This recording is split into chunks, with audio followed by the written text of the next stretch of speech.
आदाब दोस्तों, आज हम अंग्रेजी ग्रामर की टेंस के बारे में सीखेंगे। अंग्रेजी में 12 टेंस मौजूद है और इसी वीडियो पे हम प्रेजेंट टेंस सीखेंगे। तो चलिए हम शुरू करेंगे। ये जो प्रेजेंट टेंस 4 किस्म का है: simple present, present continuous, present perfect and present perfect continuous.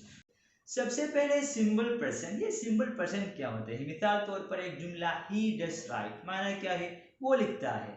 She does कम, माना क्या है? वो आती है। दे डू प्ले, माना क्या है? वो लोग खेलते हैं।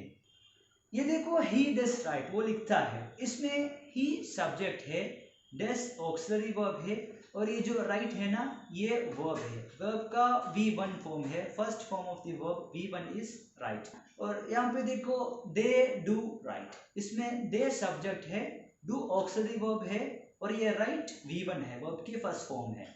और इसमें देखो, ये डस और डू ये दोनों ऑक्सिलरी वर्ब है। जब सब्जेक्ट सिंगुलर है तो ऑक्सिलरी वर्ब डस होते हैं। जब सब्जेक्ट प्लूरल है तो ऑक्सिलरी वर्ब डू होते हैं। एक और चीज है अंग्रेजी ग्रामर में, आई एंड यू, ये दोनों के लिए एक अलग रूल है, मुख्तलिफ रूल है।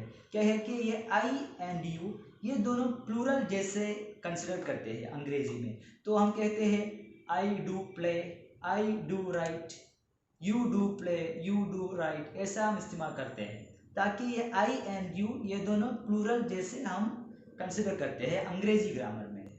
एक और अहम चीज बाकी है, ताकि यहाँ पे देखो ही डस राइट, आमतौर पर हम ऐसा इस्तेमाल नहीं करते हैं। आमतौर पर हम कहते हैं he rights. He does right क्या होते हैं? ही राइट्स होते हैं। और दे डू राइट क्या होते हैं? दे राइट होते हैं। समझ गया? असल में बात, दरअसल में, हकीकत में ही डस राइट, दे डू राइट ऐसा है।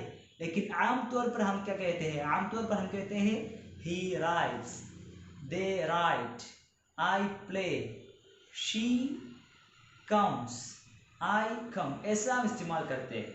असल में डस डू होते हैं, लेकिन आमतौर पर हम ये इस्तेमाल नहीं करते। आमतौर पर हम कहते हैं he rights, she comes, they play, I play, you play, ऐसा हम इस्तेमाल करते हैं।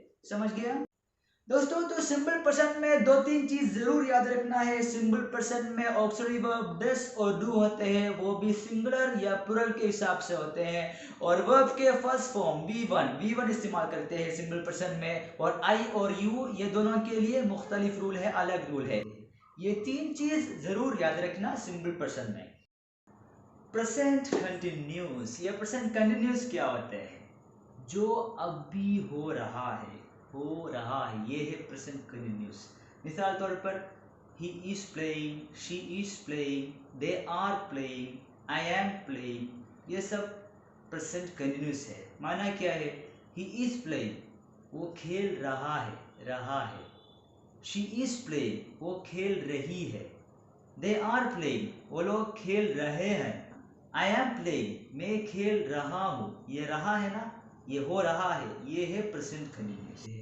और इसमें भी दो तीन चीज हम जरूर याद रखना है। देखो, इसमें तीन ऑक्सिलरी वर्ब है, इज, एम, आर। देखो, इज, एम, आर। इज अगर सब्जेक्ट सिंगुलर है तो इज होते हैं, अगर सब्जेक्ट प्लूरल है तो आर होते हैं। अगर सब्जेक्ट आई है तो एक खास कानून है, खास रूल है। अगर सब्जेक्ट आई है तो एम होते हैं, आई के साथ एम होते हैं, सिंगुलर के साथ इज होते हैं, प्लूरल के साथ आर होते हैं। और प्रेजेंट कंटिन्यूस में हम वर्ब के आईएनजी फॉर्म इस्तेमाल करते हैं, जैसा डांसिंग, प्लेइंग, राइटिंग, रीडिंग, ऐसा आईएनजी फॉर्म हम इस्तेमाल करते हैं प्रेजेंट कंटिन्यूस में। और auxiliary verb is, am, are, ये तीनों में एक होते हैं, ये सिंगुलर या प्लूरल के हिसाब से, और एम आई के साथ होते हैं। ठीक है? प्रेजेंट परफेक्ट, ये प्रेजेंट परफेक्ट क्या होते हैं? मिसाल तौर पर he has written, she has written, they have written, I have written, you have written, ये सब प्रेजेंट परफेक्ट होते हैं। और माना कैसे होते हैं? he has written, उसने लिखा है, ये तो पास्ट है ना। ये प्रेजेंट परफेक्ट को पास्ट का माना, कनेक्शन क्या है, रिश्ता क्या है? लॉजिकली स्पीकिंग लिखा है, पास्ट है। लेकिन अंग्रेजी में, इंग्लिश में जो ग्रामेरियंस लोग कहते हैं ये ही हैज रिटन, उसने लिखा है, ये अब हो गया।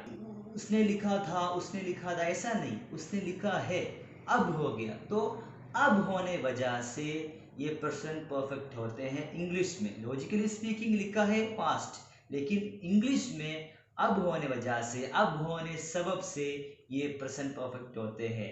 ये प्रेजेंट है।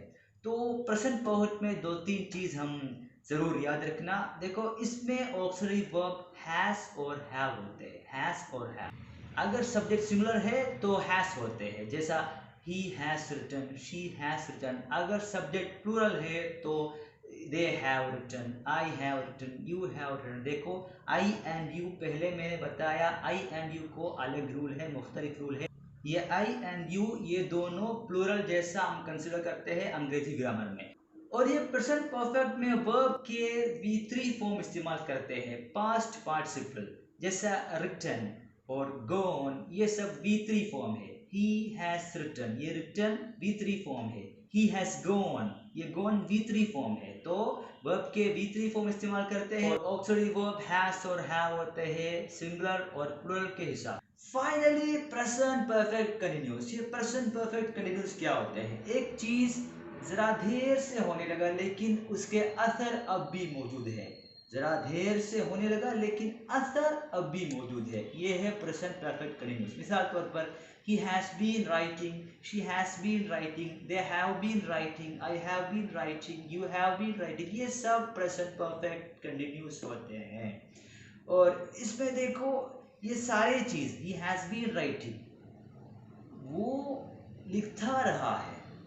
she has been writing, वो लिखती रही है। ये देर से हो रहा है लेकिन असर अब भी है। ये है प्रेजेंट परफेक्ट कंटिन्यूअस। और इसमें देखो, इसमें ऑक्सिलरी वर्ब हैज और हैव होते हैं सिंगुलर। अगर सब्जेक्ट सिंगुलर है तो ऑक्सिलरी वर्ब हैज होते हैं, अगर सब्जेक्ट प्लूरल है तो ऑक्सिलरी वर्ब हैव होते हैं।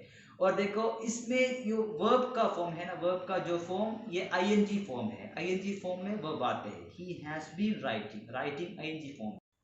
दोस्तों, उम्मीद करता हूँ जो मैंने आपको सिखाया आपको समझ गया। अगर समझ गया तो सब्सक्राइब करो, शेयर करो, कमेंट करो। अगर नहीं समझ गया फिर भी ये सब करो।